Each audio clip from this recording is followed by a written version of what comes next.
Hi. Hi. It's Hello. Emisión from Nice Hong to meet Kong. you. Nice to meet you. Yeah. I'm the director of the Okay. institute. Yeah. Thanks for hosting me. Yeah. There's my name card. Yeah. And this is my name card. Yeah. Thank you. No problem. Yeah, certainly. So you have explained that today is a very strange day. Yes, It's nowadays. I'm sorry because Yeah, I noticed that. Yeah, yeah. Friday afternoon is not the best day. It's not I the know. best I day. know. Well, Yeah. I insisted he Seminars. wanted to come along. Yeah. Actually, this morning we had several other meetings. We Right, had the right, governing right. board meeting of the center. Mm-hmm. So it's No today, problem, yeah. so I'm really sorry for. No. for Then this. I have excuse to come again. Of course. Yeah. You have to. Yeah. So how long are you staying? I will leave in next Tuesday. Okay. Yeah. On Monday I will visit University of Barcelona Good. and then leave on Tuesday. Oh, Yeah. so short. Yeah, very short trip because right now semester time in our Yes, university. I have to go back and teach. Yeah. Yeah. You are coming from which university? Hong Kong Baptist University. Hong Kong. Okay. Because I have no, but no, it's not the same university. I know someone. Mhm. It's an old colleague of mine, Okay. Liu Wanjin. Liu Wenyin. Yeah, well, actually, he is not now because he moved to Canada Uh-huh. because his wife. Right. But he's still. What's the name? I was in this university long ago. Mm-hmm. But I don't think it's Baptist University. It's which other university? Oh, we have six. We have six Okay. university. Maybe the University of Hong Kong, Which one? the University of Hong Kong, No. Chinese University, No. University of Science and Technology, City University. City. Oh, City This University. one, yeah. Okay. Yeah. What's his name? Liu Wenyin. Liu Wenyin. No, I He's don't- Which working- area he is working on? Well, he's working. I'm working on document analysis. Analysis of Oh, documents. okay, And he was okay. working in interfaces. Formerly, he was in Microsoft. And Okay, then he moved okay. to the university. Okay. So maybe if you want Yeah, to sure, start certainly. and, maybe- Certainly. Yeah. Thank you.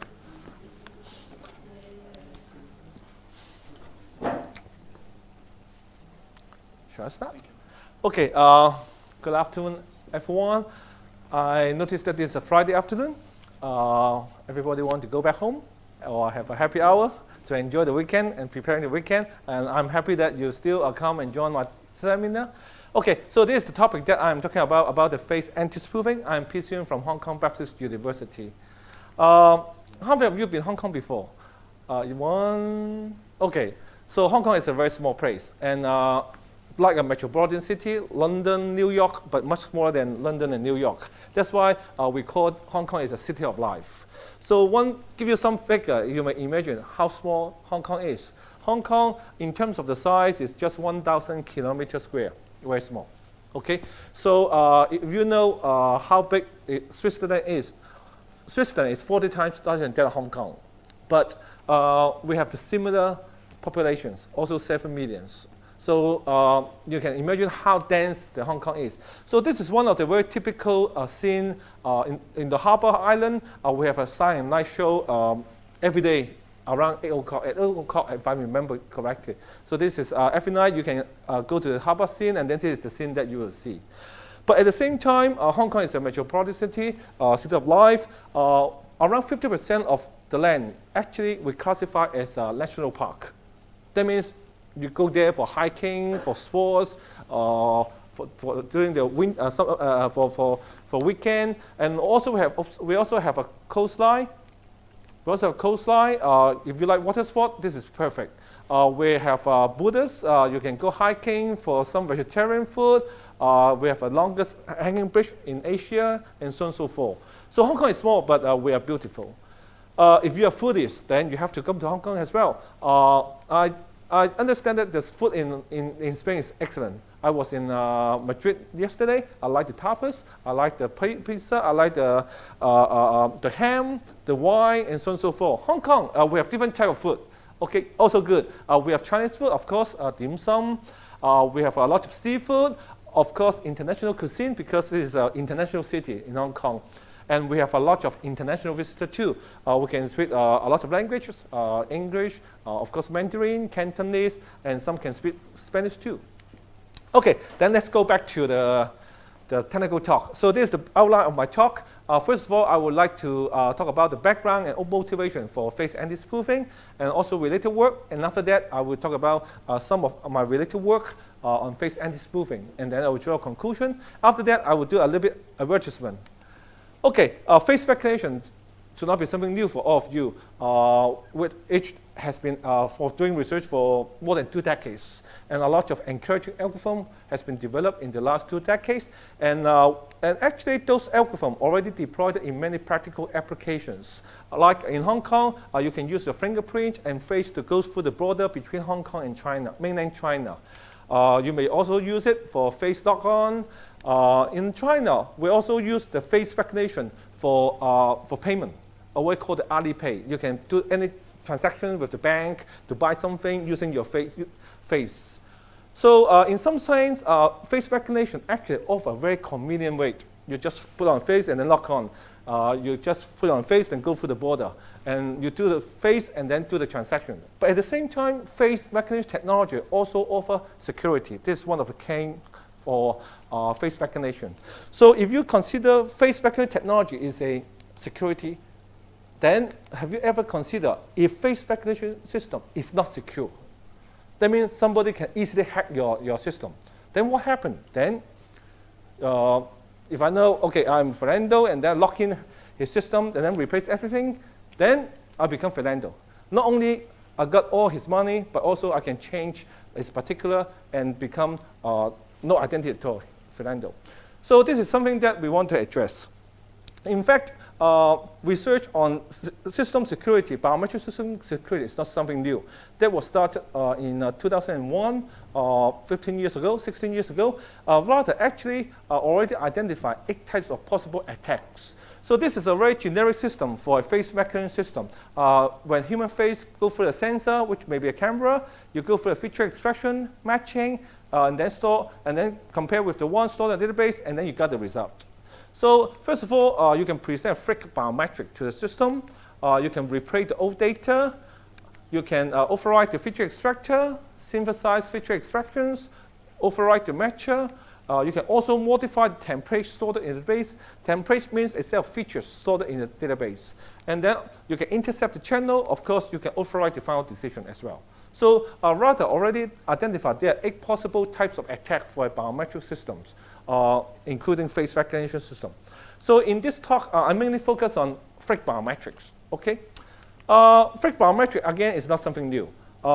In the past, a lot of research has been done focused on 2 types of attack. One we call the image attack, the print attack. The second is called video attack or replay attack. So for face, I can easily search Fernando, and again, I can download his face and then his image, and then I print it out because printer is cheap, quality is good, and then I present his photo to the recognition system, and then I can fool the system. So for the video attack, same. I can get his video and then pay back from your mobile phone because right now the display technology is pretty good. It's super real. So these 2 are the typical attacks in the past. And then to address the image attack, video attack, there are 2 major approaches. One we call the appearance-based approach. In appearance-based approach, the idea is very simple. So you present a face, and then we try to analyze the features, the appearance of the image. And then we apply a classifier, and then try to divide the fake face and real face, and then so that you can recognize, oh, this is a fake face. So this is a typical approach for appearance-based. So along this line, I just highlight 2 more promising work on this area. One is called LBP. LBP approaches, they use a different scale of LBP to analyze the texture, and then they try to concatenate different scale, and then try to make use of SVM to classify this as a real face or a fake face. So recently, another group in Michigan State University, they tried to analyze the image distortion. Okay, so they argue that, okay, if this is a fake, then the distortion may be different. Okay, and then do some analysis, and then for each distortion, they have a classifier, and do the fusion, and then do the classification as well. So this is the one approach based on appearance base. So the second approach is based on motion. Motion means, okay, if the fake face is a video, is a image, then they cannot do any motion, right? For example, if the system asks, okay, please move your mouth, blink your eyes, smiling. This is some kind of motion-based approach. Very simple and effective. So along this line, different method has been proposed in the eye-blink-based approach, motion analysis, optical field, dynamic texture, and visual texture analysis as well. And if you look at the recent article published in TIPS, TIPS is a very typical journal that we publish. There's attribute transaction on information forensic and security. So this is very popular for when we talk about the security. So if you look at the result on the print attack and also the result on video attack, so basically the error is very small, close to 0 or equal to 0. So you may ask, okay, then the problem solved? Yes, for image-based image attack and video attack, basically we achieve very good results. But now we have a new challenge. So what is the new challenge? The new challenge is that right now you can easily fabricate a 3D mask. Okay, there's a company called That's My Face. You can use $2,000 or $3,000 US, and then you send the frontal view, side view image photo to the company, and they could fabricate a mask for you, which is really, really high quality. Okay, so these two are just some masks. She's my student, and some masks from this guy, I think from Switzerland. And we have another company also from, not we, but there's another company in Japan called Will F. And that company also can generate a super realistic 3D mask. So if you look at these two images, which one do you think is a real face? Which one is the mask? Those who think that this is the real face, please put up your hand. Real face. This is the real face, then put up your hands. Those who cannot distinguish. So this is the result.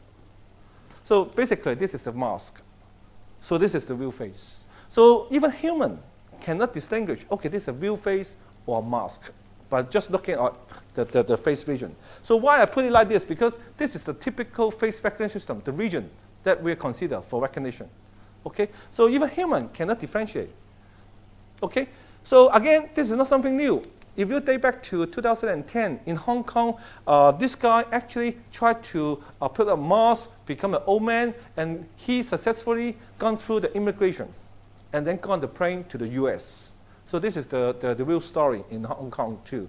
So again, when the mask is super realistic, even human cannot differentiate that, cannot distinguish, okay, this is the master face, this is the real face. So there's some related work already done. This is a relatively new research in face anti-spoofing. So this is 2 pieces of work that I can find from the Switzerland group. What they have done, they tried to generate the distribution from 17 masks. Okay, all masks from the same company called That's My Face. So this is the distribution they obtained. So this is the imposter, and this is the Gini scores, and this is actually the mask attack score. So if you know Bayesian analysis, so basically this region, actually you can easily fool the system. And that's why when they apply the system, you see that they can apply close to, they can achieve close to 0 error rate, so which is very, very good result. So they evaluate different types of LBP algorithm for analyze the texture, and then this is the result, so which is pretty good, very encouraging. So the result, this one is very good. But we find that, okay, as I mentioned, there's different type of mask from Real Elf, from That's My Face, even from other companies. So some super real 3D masks actually may not have quality defects, which is pretty good, like the Real Elf we just seen before. And in that case, the LPP-based method may not perform very well. I will try to justify this statement later on. So that, because of that, we try to do, okay, I think we need a new discriminative LiveX cubes, and also right now, to the best of our knowledge, there's only one mask data set available, publicly available. So, and then we find that, okay, we should have some more 3D mass data set to do experiment, to do the cross data set experiment, larger scale, and so on and so forth. So along this line, we try to adopt a new, not a new, but this is an old technology called photoplethysmography. So this technology has been used in medical. Okay, when you go to clinic to measure the bit rate, and then there's a clamp to clip your finger, and then that actually measure your bit rate, heart rate. So the idea is very simple. Inside the clip, you have a very small camera, and then you try to see the blood flow because of the heartbeat, and then the blood flow actually changing, the volume of blood changing. And then because of that changing, and then you can measure the heart rate. So this one is well established, already used in the clinic, in the hospital. So this one is easy because when you clip the fingers, the camera basically touching your finger. And also when you move the finger, the clip moves, okay? So it will affect the illuminations, the motion, and so on and so forth. So for face anti-smoothing, you cannot use the oh no, please put your face close to the camera like this, cannot. And this is not flat because you have a mouth, and then there's some slight affect the result. So in face anti-smoothing, then we have to deal with what we call the remote RPPG, okay, or simply say RPPG, because the camera actually captures the face region from a distance, say maybe 1 meter, maybe 2 meters, and so on and so forth. Again, the technology is the same. We try to analyze the blood flow across the blood vessel so that you can detect the bit rate. So this is the technology that we adopt for face anti-smoothing. This is not something new, they're already done. So then we need to analyze why RPPG works for face anti-smoothing. So this diagram shows if there's a normal face, and then when the light source interact with your skin, and then some light reflect, some light transmit, and then some light will further interact, go through different layers of skin, and interact with your blood vessel. And then after interaction with your blood vessel, and then reflect back to the camera, so that you can capture the variations. And then because it goes through so many layers, then the reflected signal basically is not very strong. Okay, so what happens if this is a master face? For a master face, still this is a genius face, and then you put a mask there.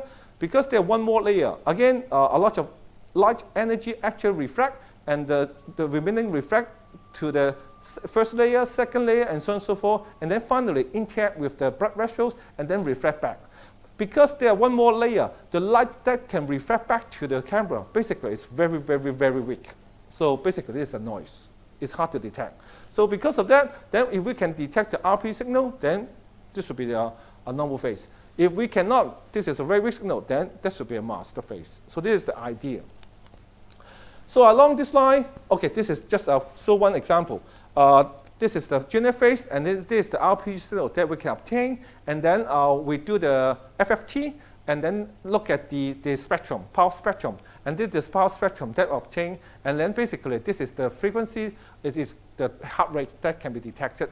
Okay? If there's a master phase, this is the RP signal that we could obtain. And then after we transform to the frequency domain and look at the spectrum is like that. That means no energy at all. Very, very small energy. Okay, along this line, we have developed a first RPP-based algorithm based on the global phase. Okay, so the idea that was just reported in ICPL 2016. So the idea is very simple. Consists of 3 steps. Number 1, we try to do the phase detections, and then we detect the landmarks, and then using the landmarks, we can do the tracking. Okay, so why we need the tracking? Because we need multiple frames in order to detect the RP signal. That's why we need to perform tracking. Okay, after the tracking, then we can extract the RP signal based on existing algorithm in our R channel, green channel, and blue channel. So after we extract full channel, and then we try to do the filtering, because we know that, okay, for human heart rate, that should not be, say, higher than 200 and smaller than 40 or 30. So we just cut up and then try to remove the noise. And then we do the FFT. After we're doing the FFT, we try to extract 6 coefficients. The energy of red, energy of green, energy of blue, and also the ratio of R, G, and B. Okay, this is the way that we extract the power. Okay, then eventually we just construct a feature vector for 6 coefficients, as simple as that. Okay, after considering 6 coefficients, the feature vector, and then we employed the SVM, just existing SVM for classification. So nothing new for SVM. Okay, then we did some experiments. So using the 3D map, this is the data set available. And this one contains 7 subjects, 7 masks, and then 255 videos. And then we follow the protocol. And at the same time, we add 2 more masks from View F. This is the mask from Dead My Face. This is mask from View F. Because the mask from View F is very expensive, around 2,000 US dollars. Then we can, in our project, we can only bought 2. Then that's why we only had 2 subjects. Okay, so this is the result that we obtained. So pulse is our proposed method. You see that in terms of the equal error rate, half total error rate, and equal error rate for testing set, and the error is very small. Okay, so which is pretty encouraging.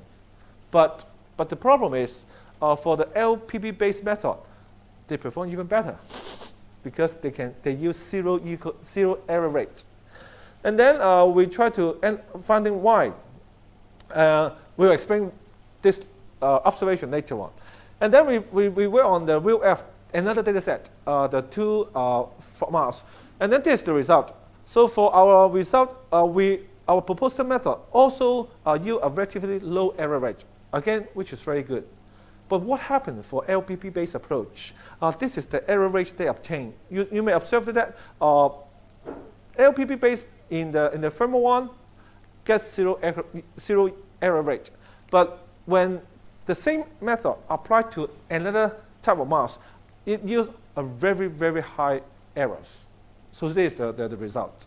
Then we try to analyze why. So if you look at the these two masks, you will see that if we look at the details, you see that this is actually the artifact introduced by the 3D printers. So 3D printer, because the artifact, then the texture is the same. So this artifact totally different from human texture. By analyzing this texture, you can easily classify this is a mask. But for the mask from the View F, you see that the texture is just like a real texture, the wrinkles, right?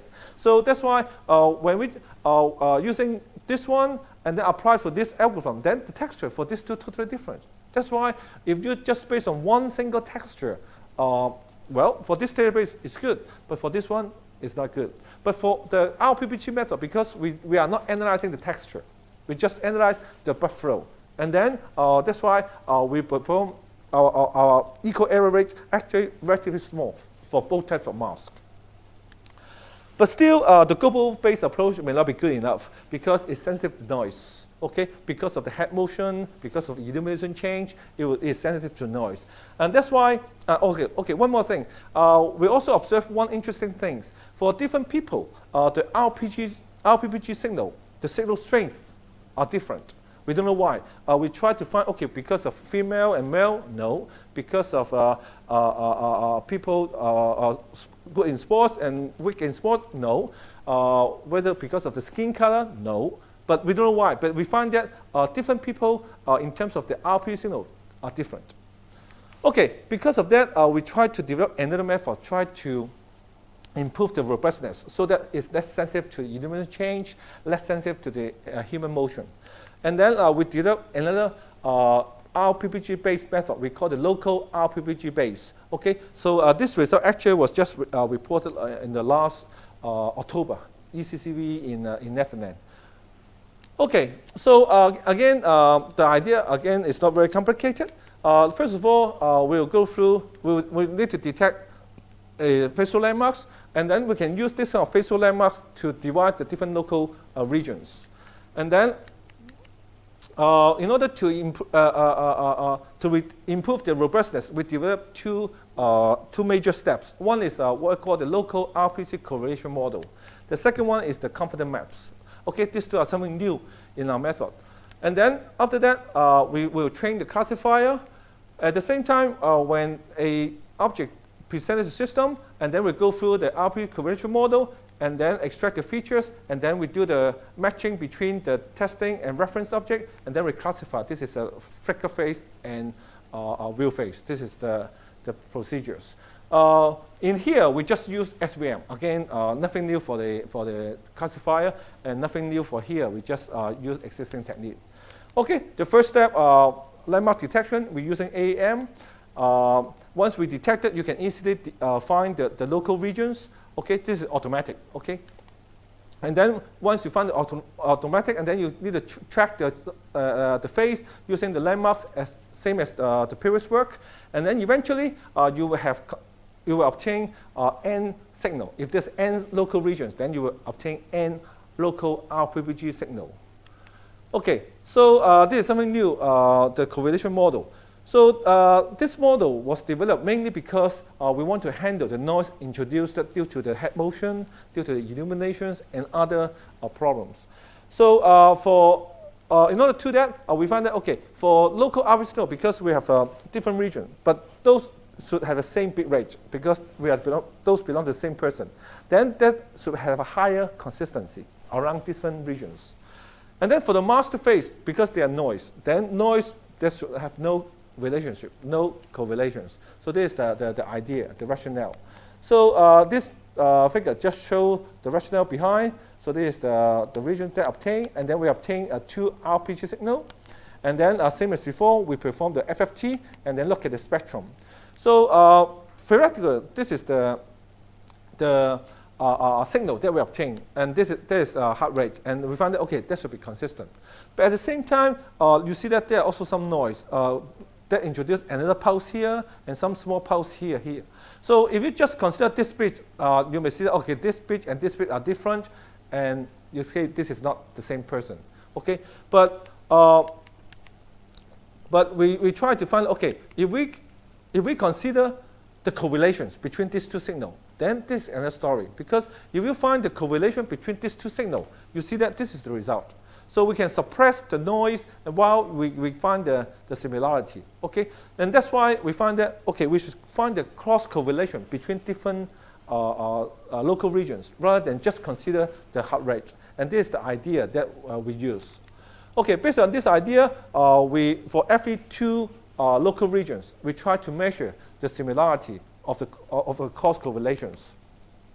And then after that, we can find the correlation map, find the correlations, and this actually can reduce the errors and also suppress the noise. Okay, so this is something good that we could reduce the noise. Again, it works well, but not always. Sometimes it fails. Why? Because some local regions, they have very, very small RP signal, very weak RP signals. Why? Because later on I will show it. This region, basically, the RP signal is not very strong. This region, for most of the people, are strong. This region are not very strong. So if we consider these 2 regions, we find that, okay, this is the real phase, okay, and then this is the RP signal that we obtain. So again, the signal is not very strong.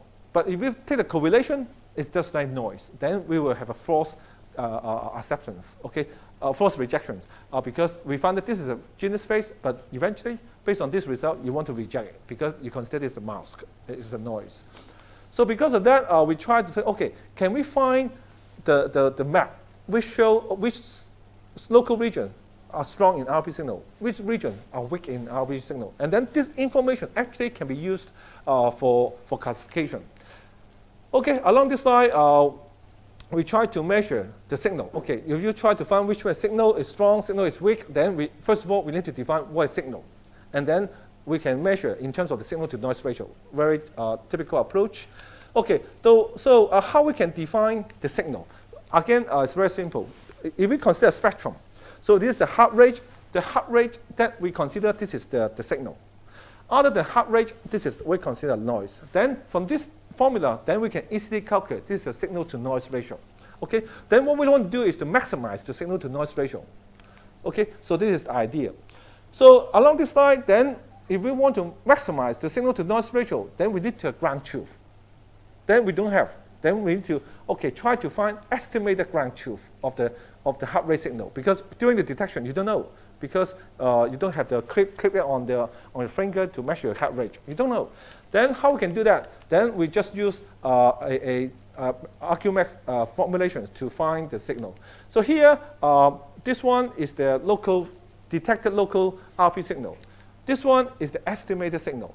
Okay, so this one is given training subject. We sum all, and then we have subject to a certain constraint. And then how we can do that?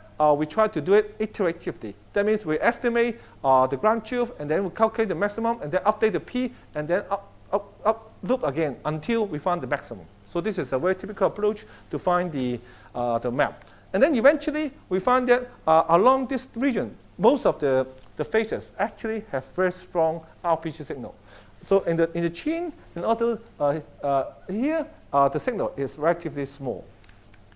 So based on this one, we could weight the RP signal. That means if this is a weak, then basically this is not reliable. You can just throw it away if you consider this a noise. Okay, so these two are the major something new that we have developed. So we do an experiment again. First, we have a 3D Max data set, same as before. And this time, we also have another 6 3D Max and 2 WIL-F data set. And altogether, we have 8 subjects. And all the video in our data set actually just captured using normal webcam, the Logitech, which only costs maybe $30 to $40 US, which is not very expensive. And this is a very typical environment that we capture the face.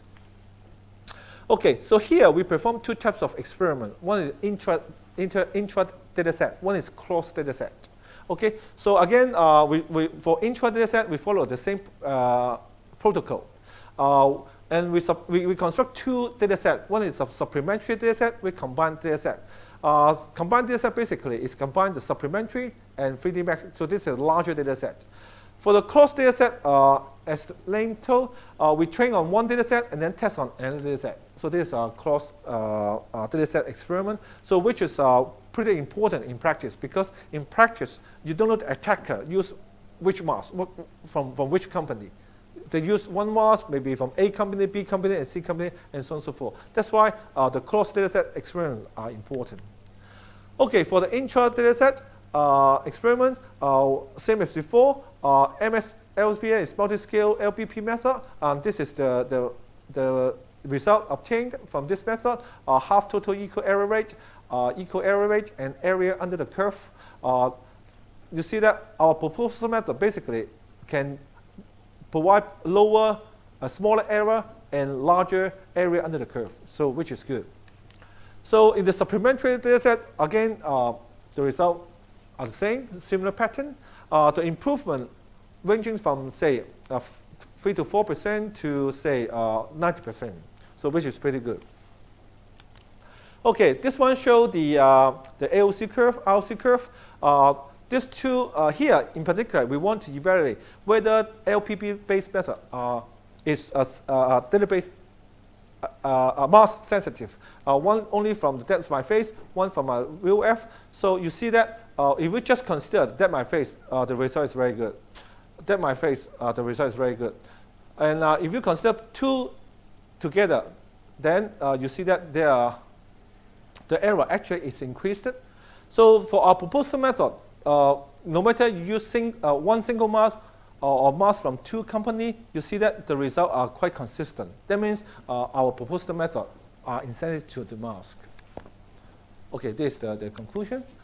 Okay, cross data set is much more important because in practice, we have to deal with the cross data set problem. Okay, so this is the result. You see that in cross data set, our proposal method use similar result. Okay, similar error rate and similar accuracy under the curve. But if you look at the error rate introduced by the existing method, you see that it increased from, say, from 10% error to 46% error, 5164, which increased a lot. Simply because if you just analyze the texture, it is very sensitive to the mask. If the mask coming from different company, then it will totally fail. Okay, so this is, again, is ROC curve. This is our proposed method. This is the multi-scale. Okay, for robustness, basically, we want to test whether how many training samples are required in order to generate the result. Okay, so this is the result in the intra data set, and the red color is our proposed method. The blue is from the existing method. So you see that when the number of subjects greater than 5, then basically our algorithm perform quite well, quite steady. For the closed data set, same observation is obtained. So this is the result. Okay, so as I mentioned at the beginning of the talk, right now there's only one single 3D mass data set. That's why we have created another mass data set we call HKBU, Hong Kong Baptist University mask. Okay, so if you are interested, you just download. You can just visit the web page, fill in the form, and then we will send you the link. Once approved, we will send you the link for downloading. So we have a lot of videos captured under different illuminations, different masks, and also using different cameras like webcam, mobile phone, normal camera, and so on and so forth. So this is the conclusion of my talk. I would say RPPG is the promising approach for solving the phase anti-spoofing, and we just report a one global-based method, one local-based method, and the result actually quite encouraging. I would say this is just the starting point, and we believe that a lot of work can be done using RPPG for phase anti-spoofing. Okay, before I finish my talk, I would like to spend 5 minutes to do an advertisement that in our department, every year we organize a summer PhD experience program. We would like to attract good students, come to Hong Kong for experience. So, okay, so Hong Kong Baptist University, that may be something new for you, in particular if you are not visited Hong Kong before. We have, so Hong Kong Baptist University, the first question that I was asked when I present the slide is whether this is a Christian university. So the answer, it was. It was a Christian university before 1984. Okay, starting from 1984, it became the government-funded university. That means starting from 1984, it became 100% government-funded. And at that time, I was told that because at that time I didn't join the university yet. I was told that the university has 2 requirements. Number 1, our university is not allowed to have an engineering school because at that time it would be too much in 1984. The second one is our university cannot claim this is a Christian university. So you can keep the culture, but not saying that this is a Christian university. I don't have a religion, so I'm not Christian. So I've been working on the university for 20-something years. So again, this is the second oldest university in Hong Kong. The oldest one is called the University of Hong Kong, which has about 120 years old. Okay, the program aims, we want to invite very good students, in particular those who are interested studying PhD in Hong Kong at HKBU, to visit our campus, to learn our latest research. And at the same time, the selected student can also join our research project, okay, under a professor. You'll work with a professor and also with other PhD students as well.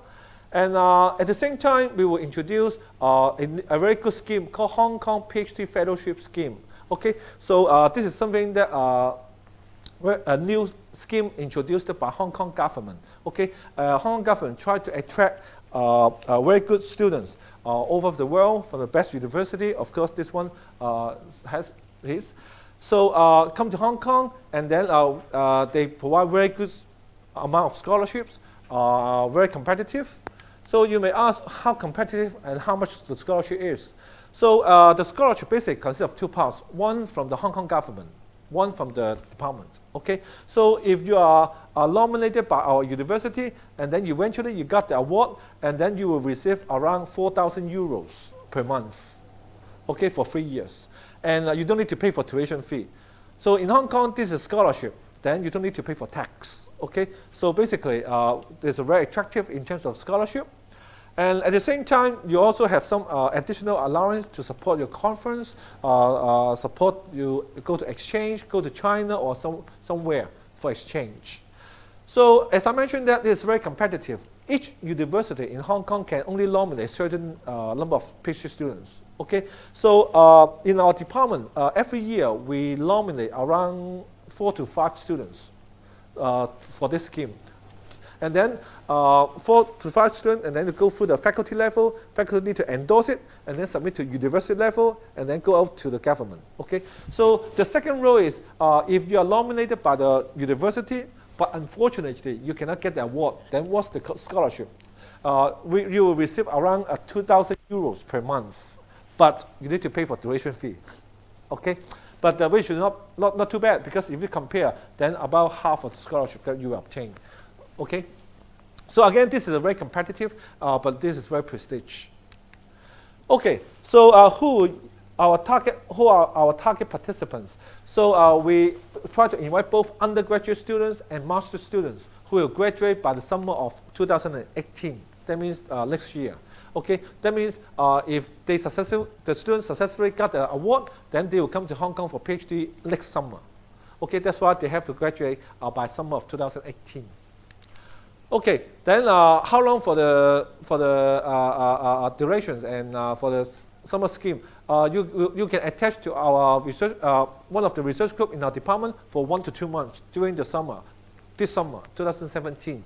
Okay, so you can go to the website. You have a pamphlet. Go to the website. We list 10 to 12 projects. Then you just select which project that you are interested in. Then you can say, okay, I like this project. Then I would like to work with this professor in the summer. Then you can submit the applications. Then we will provide financial support.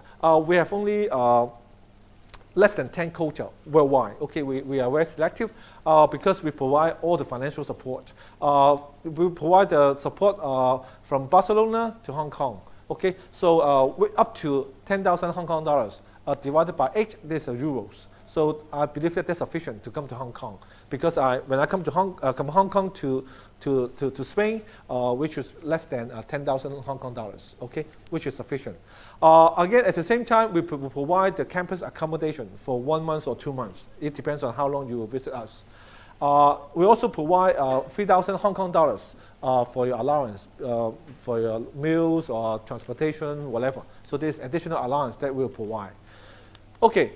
Something you may want, okay, you have no idea on our department, then this is something about our department. So our department is not a very large department. I would say it's medium size. We have 18 professors, 2 archery fellows, and 8 senior members. But our professors are actually very active and also working very well. And they are the associate editor for Archery Access related to cloud computing. This is something related to your research. I'm the associate for iTransaction on information forensic and security. If you are working on database or information management, KDE is the top channel. If you are working on neural network, TNN is the top channel, and so on and so forth. Okay, so this is the research group in our department. We have only 18 professors, so we focus on 4 research groups. One is computational intelligence, database and information management, networking and system. I belongs to pattern recognition and machine learning. And then we have a common theme. We want to focus on health informatics and security and privacy aware computing. So this is our focus. So although we work on these 4 groups working on different area, but we have common themes on this area. So these 2 actually is very important. In particular, I'm not sure in Europe. In Asia, we have an aging problem. Okay, then health informatics is a very good and important directions for research. And security and privacy, certainly you will notice that. Okay, this one is talking about the research assessment exercise performed in 2014. In Hong Kong, every 6 years, the Hong Kong government try to evaluate how good your department, they call call center, the research is. And then you need to submit the research articles, research grants, and so on and so forth, a lot of things. And then they try to evaluate each professor, 4-star, 3-star, and so on and so forth. 4-star means well-leading. 3-star means international excellent. 2-star means international standing. 1-star is regional standing, just in Hong Kong. Unclassified means unclassified. Okay, so you look at our distribution. You will see that more than 50% of our colleagues actually belongs to international excellence and world-leading professors, okay, which is pretty good. You can observe from the associate editor, the publications, the grants that we observe, and also the international repetitions. Okay, so I would say it's pretty good. Okay, so what are the selection criteria? Okay, so based on 4 areas. Number 1 is academic excellence, because students will come to Hong Kong and then later on to do a PhD project. For research, certainly, academic excellence is important. And at this stage, you don't really need to take the English proficiency test, like IELTS or TOEFL.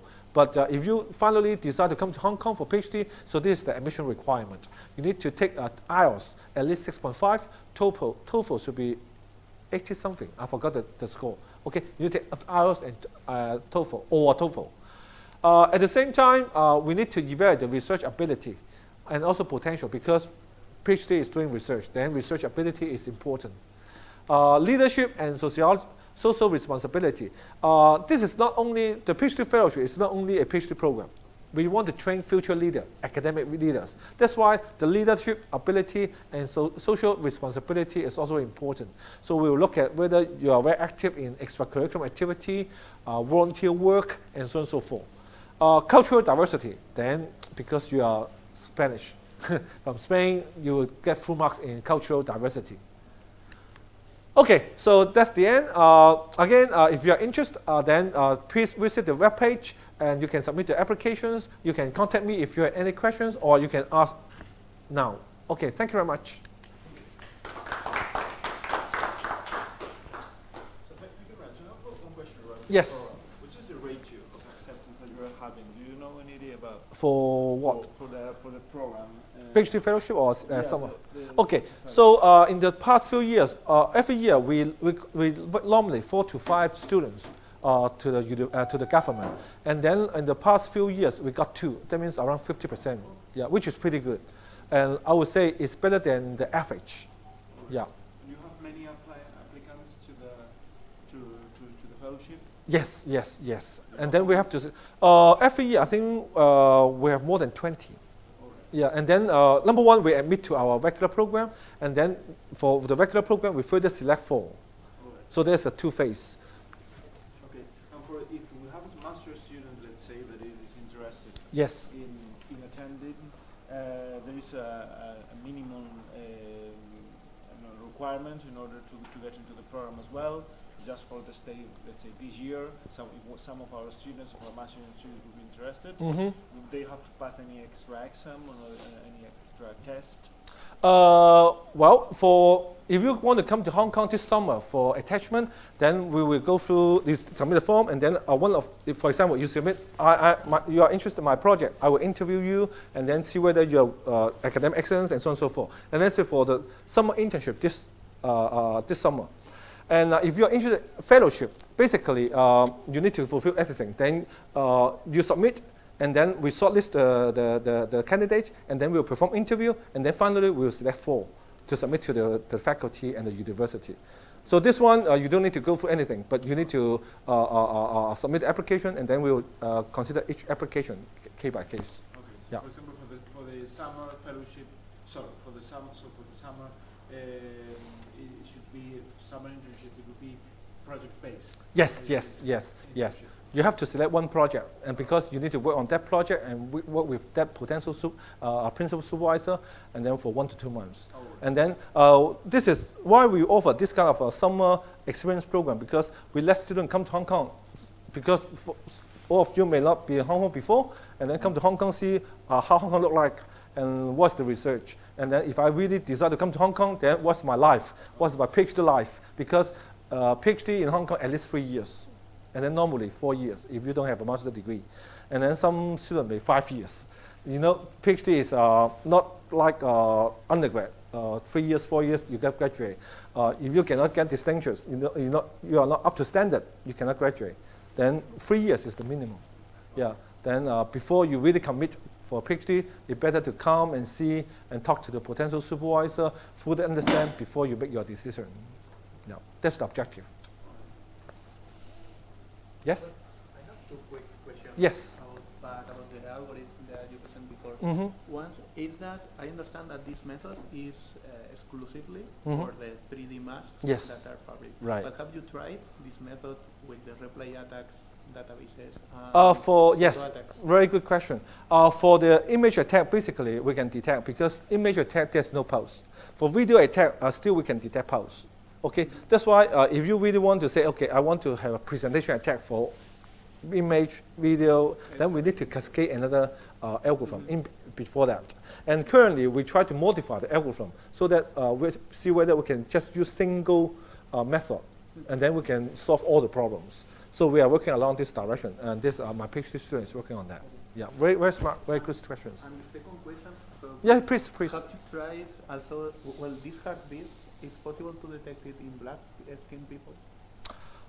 We don't have black skin people in my research lab, but we have people with darkened skin because they like outdoor activities, and it still work. Okay. Yeah, but as I mentioned before, we don't know why some people actually have a very strong RP signal. Mm-hmm. Some people have a less weak RP signal, not because of skin color. Not because of the gender, we don't know what. We're still investigating the reason behind. But this is our observation. Yeah, that's why in my conclusion, RPG is something new if we apply for computer vision, face anti-spoofing, and there are lots of interesting work to be investigated. Yeah. Okay, thank you very much. Thank you. Any other questions? I have one. Yes. Have you tested with a multispectral camera? Sorry. You have tested with multispectral camera. Have you used Multispectral? multispectral cameras like a near infrared? No, we didn't try the near infrared or a multispectral camera. We just use normal camera because if you really want to deploy your algorithm in real application, then you should not ask existing system to change any configurations. That means if this is the camera that you're using,